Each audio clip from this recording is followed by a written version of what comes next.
Hello, I'm Dr. Jeeson Unni. I'm the Senior Consultant in Pediatrics at Aster Medcity, Kochi, and the editor of the IEP Drug Formulary, which is the only second exclusive pediatric drug formulary in the world.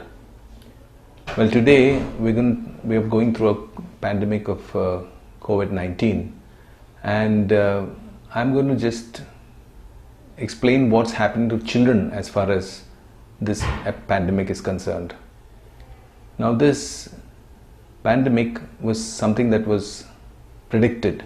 A lot of papers had come in, a lot of articles had come in saying that there are going to be millions of viruses that's going to cause pandemics and maybe epidemics. And over the years, it's been these viruses, bacteria and fungi that have killed. They're the mass killers. They've killed much more people in the world today than natural disasters like earthquakes and tsunami or floods or even war. Actually, in the 1918, the flu pandemic that occurred all over the world, it occurred at the same time as World War I, and more people died because of the flu epidemic than in World War I. That's the number of deaths that you can expect with a novel virus. Now, coronavirus is identified as SARS-CoV-2 virus. Now, this is a single-stranded RNA virus. Now, viruses, you have single-stranded RNA viruses, you have double-stranded RNA viruses, and you have DNA viruses. These single-stranded RNA viruses, like the coronavirus, mutates and multiplies much faster than the double-stranded RNA virus and the DNA viruses. Therefore, they can spread much faster and mutate much faster. You could get more mutations happening in these viruses. The DNA virus has a DNA polymerase which sort of checks mistakes that happen with these mutations.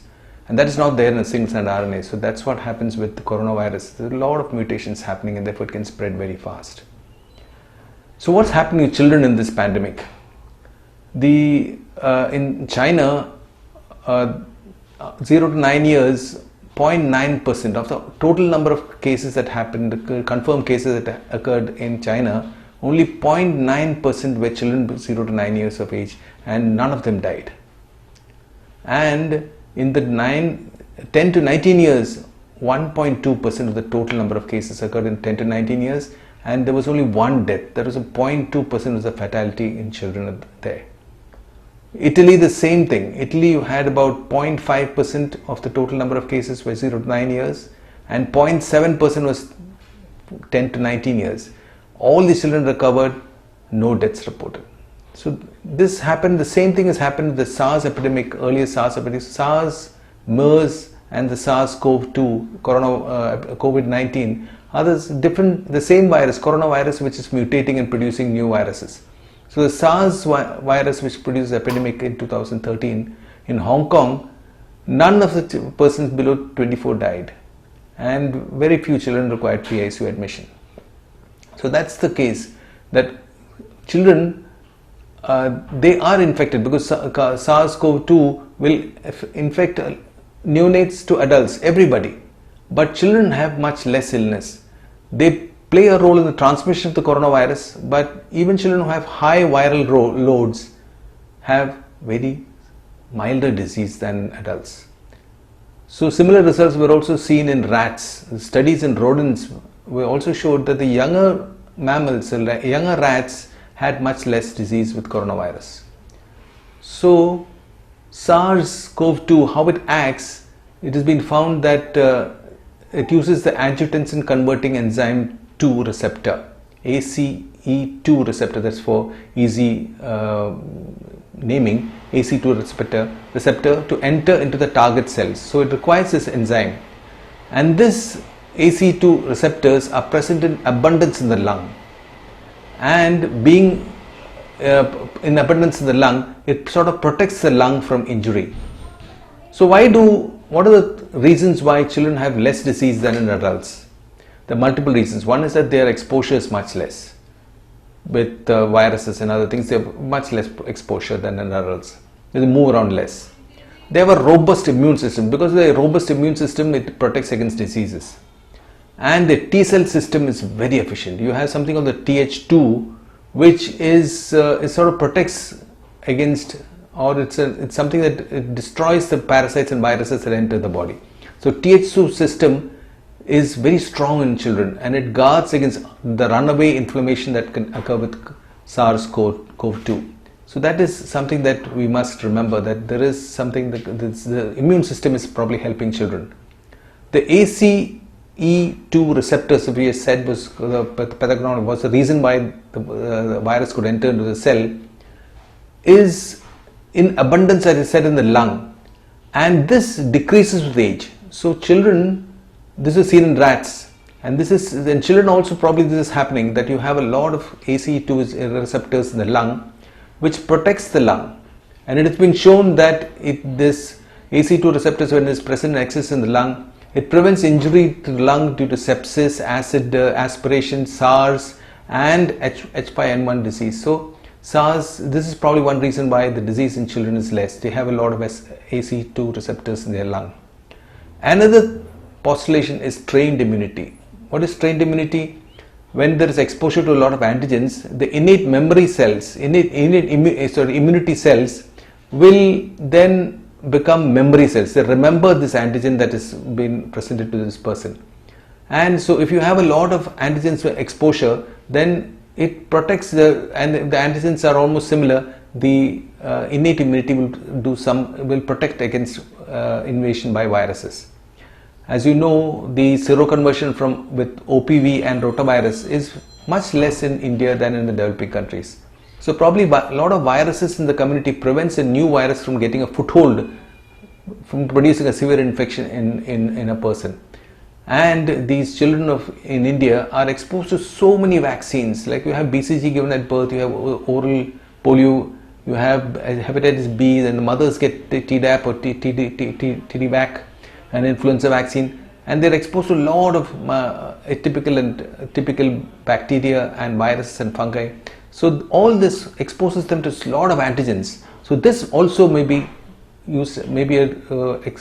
helping to defend against various infections. So these are things that are considered. And BCG, there is WHO came out with a statement that the SARS-CoV-2 infection, BCG cannot prevent coronavirus infection, but this was mainly to prevent BCG from being used as a prophylactic. You don't want adults to start taking BCG to prevent coronavirus.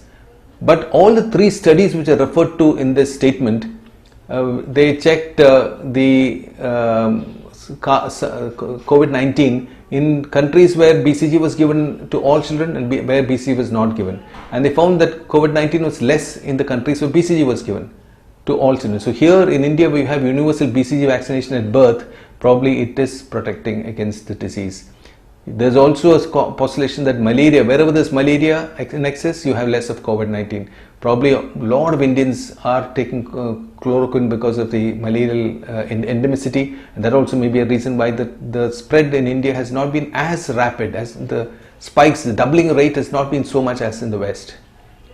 Now we'll go to maternal fetal transmission.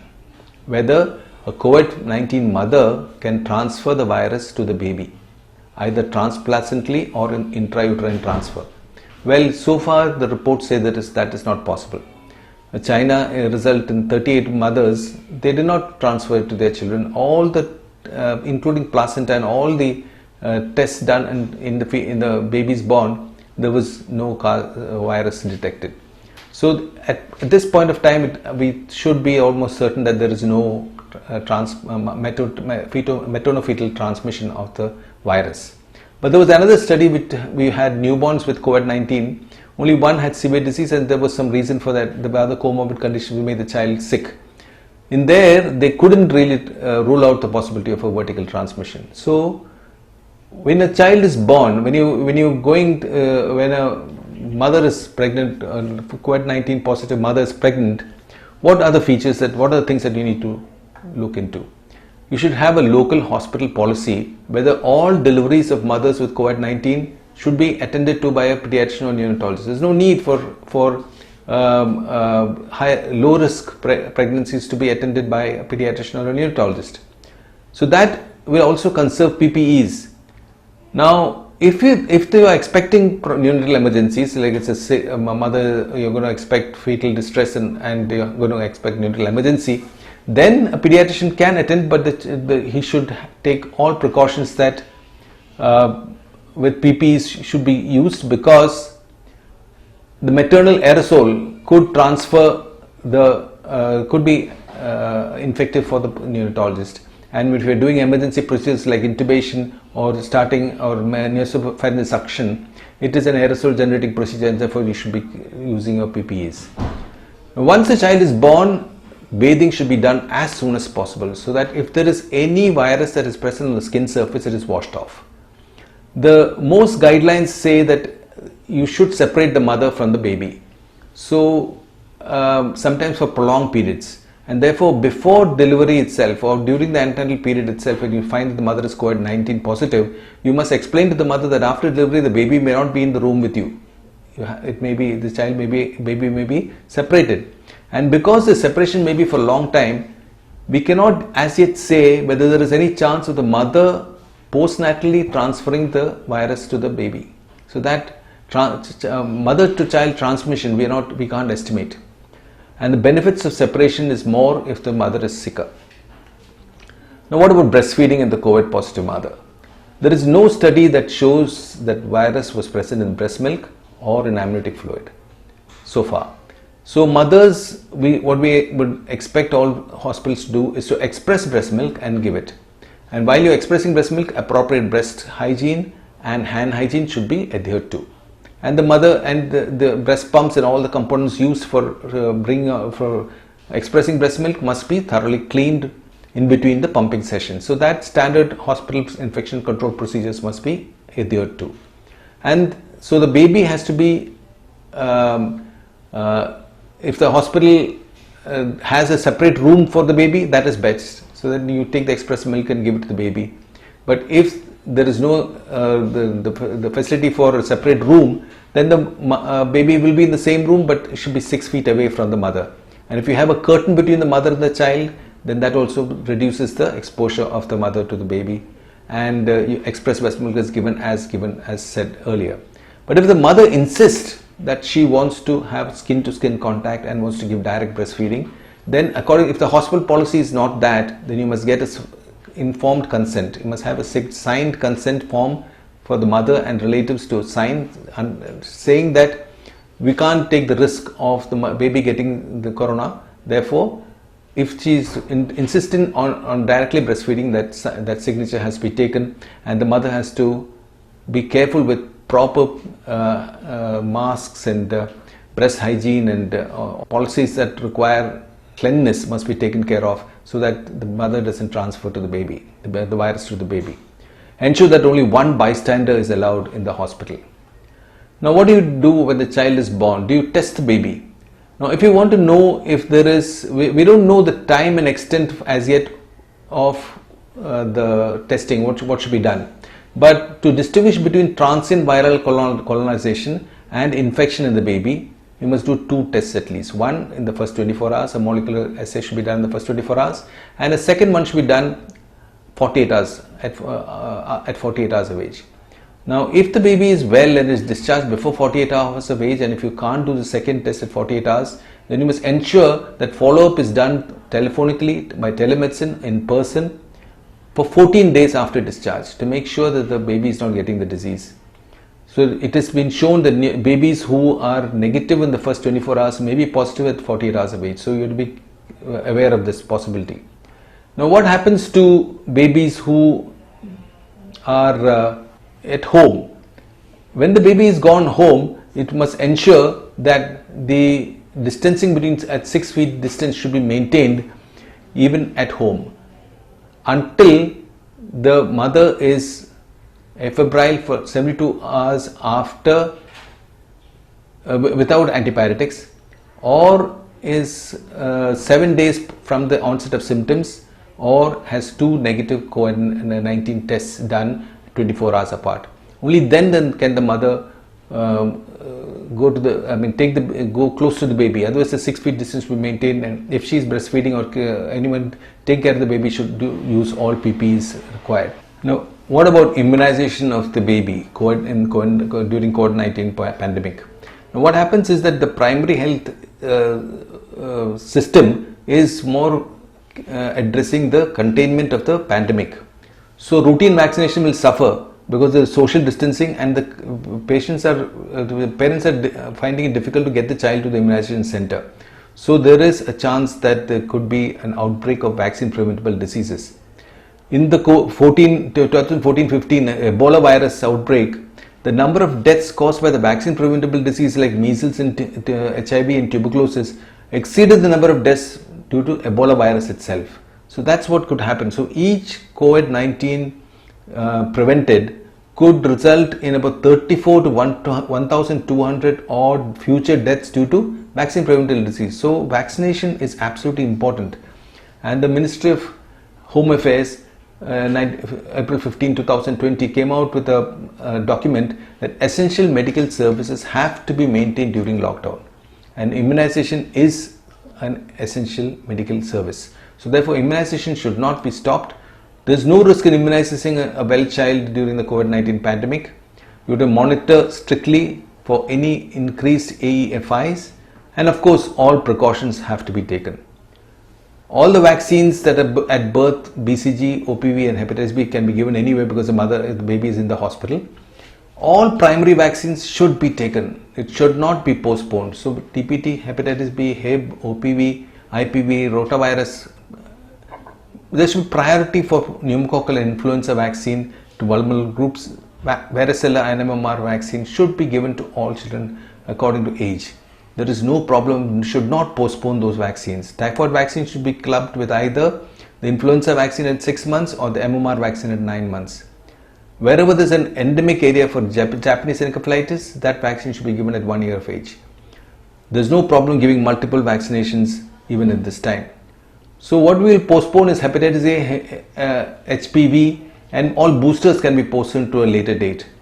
But if a well baby is brought to a healthcare center for immunization, utilize the opportunity to administer the age appropriate eligible vaccine. Don't send the baby off without the vaccination. Mass vaccination programs, immunization programs should be postponed. If there is a missing of the vaccines, that will be tracked by the health worker, and the vaccine should be given at a favorable time. And it is important that if the child is at homes where COVID-19 confirmed or suspect cases are there, then the vaccination should occur only after the quarantine period is over. Now, what are the children who are getting ill with COVID-19? It is the children below 1 year of age and children who have serious underlying disease. So what are the most common serious underlying disease that has caused a severe disease in COVID-19? They are chronic pulmonary disease like asthma or cardiovascular disease, and any child on immunosuppression, maybe cancer, maybe steroids, maybe radiation therapy, maybe hematopoietic or solid organ transplant. So immunosuppressed children. There are other sick children also who could get very sick. What about testing? The most useful test is the RT-PCR. Now normally the mRNA, RNA is that's what's predicted by the PCR. It starts developing by the 3rd day of illness, and it subsides by about the 7th day. So the best time to do a RT-PCR is between 2nd and the 5th day. So it can be done either with a swab or and this nasopharyngeal swab, it can be done. The IgM starts by the 7th day and it peaks by about 20 days, it's gone. IgG will last for longer. So if the RT-PCR is positive, it means the incubation is in the window period. If RT-PCR is positive along with the IgM, the child is in active disease. If all three, RT-PCR, IgM and IgG are positive, the child is in active disease but towards the end of the disease. And if only IgG is present, that means the child has overcome the disease. How important is that antibody production is yet not certain, because there are certain people, and especially children, where the innate immunity itself is dealing with the viruses and therefore antibodies don't develop. The adaptive immunity is not required. The innate immunity itself is taking care of the virus and therefore antibodies might not develop. So how significant that antibody test is still debated. The best test, as you said, was the RT-PCR. And what is the false negative rates of an RT-PCR? 44%. For a nasopharyngeal swab, 44% may be negative. False negative means a person may be positive, but the result will be negative. So viral load will alter with sample. Every sample, the viral load may not be the same. So if you test when the viral load is less, you might get a negative result. Testing kits are not proper, it can happen. Improper collection is, suppose you got only a sputum, it might not show the virus at all. If the transport is not right, if we transport at 2 to 8 degrees centigrade, so that is not happening, then the storage is not good, your results may be negative. So there is a lot of fallacies with this test also. The viral load is best between the 2nd and the 5th day and the 7th day, because the first 2 days you don't have the mRNA, and after 7 days it starts decreasing. So these are things that we must remember. And what a positive test, of course, tells you that the child has disease, and both multiple genes are tested for this. So the best time, as I said, is when, as soon as one gets symptoms, viral shedding is maximum just before the symptoms appear, and by up to the 5 days. Now, inpatient management of children with COVID-19, we have found that adults are given bronchodilators, steroids, antibiotics, antivirals, diuretics. These are not beneficial in children and probably may cause problems. So there is insufficient evidence that those children already on AC inhibitors or NSAIDs for certain conditions need not stop, because it might be harmful stopping these drugs when it is required. It doesn't cause a problem in a child with in this COVID-19 pandemic. Otherwise, for fever, you use only paracetamol as far as possible. When the respiratory problems worsen, then you must escalate your respiratory support. Now, if the child is oxygenating well with low flow oxygen, do not go up to high flow oxygen. As far as possible, intubate earlier so that aerosol generation is less. When the respiratory compromise, restrict fluids so that ARDS doesn't develop. All co-infections like mycoplasma and bacterial infections, if detected, must be treated. Antivirals, there are no trials of antivirals in children with COVID-19, so it is not recommended, because as far as present knowledge is concerned, not recommended. Hydroxychloroquine, current evidence, no use in mild disease, and there's no evidence that it decreases severity of illness or reduces mortality, and therefore so far it is not evidence-based to use hydroxychloroquine for treatment of children with COVID-19.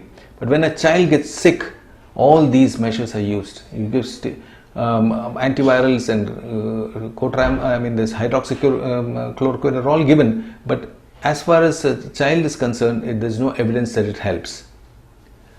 What about vaccines? Most vaccines, once you develop, the virus is detected, it takes about 20 to 25 years to produce a vaccine. For influenza, it was 12 years. What about for COVID-19? For COVID-19, there are 71 companies that are in the race for producing a vaccine, and 5 candidates are in clinical evaluation. Now this has happened so fast because the Chinese, they found out the sequence of the genetic material of SARS-CoV-2 in January, and they distributed this information to all over the world. So we got this information early, and therefore vaccine development started. The 2 earlier pandemics of SARS and MERS, both of them, the vaccines they tried to develop the vaccines, but it was shelved when the epidemic subsided. So there was almost 80 to 90% genetic material sharing between the SARS-CoV-2 and the old SARS and MERS. So these are factors which helped to speed up the production of vaccines for SARS-CoV-2. So we're expecting it in about 18 months to 2 years, but still there is a doubt whether you can satisfy the enormous demand for this vaccine. And it's CEPI, that is the Oslo-based company, which is leading the efforts to finance and coordinate the COVID-19 vaccine development. Oxford University started human trials after the vaccine was found to be effective in animals. And its Indian partner, they have 6 partners all over the world, and the Indian partner is Serum Institute of India, and they made the first set available. They say they'll make the first set available by September. Serum Institute of India is planning 4 to 5 million doses per month following which it may scale it up to 10 million per month based on success of the trial. So the Serum Institute of India is a company that the world is looking for. India is looked upon as one of the countries that might develop these vaccines. But how effective these vaccines are going to be will be known only after trials, because the vaccine is newer techniques are being used for the vaccines. We have not tried these techniques. We are using the genetic material of old SARS and MERS, so we're not sure, but we are hoping that vaccines will come. Probably the pandemic would have peaked and declined before the vaccine becomes available. Telemedicine is being used left, right and center during COVID, and all pediatricians must use that. So the golden rules of COVID-19 is that you must imagine that everyone around you has COVID-19 and take precautions accordingly. Anyone who comes to you probably has COVID-19. So you must use your masks, and other sanitation of your clinics and hospitals must be done. Triaging must be done as much as possible. So because not all people are symptomatic. Many of them may be asymptomatic and therefore they may be spreading the disease to you. ICMR has shared knowledge that about 69% of patients are asymptomatic. Therefore, if someone seems healthy to you, it does not mean that he doesn't have COVID-19. So stay safe. Thank you very much.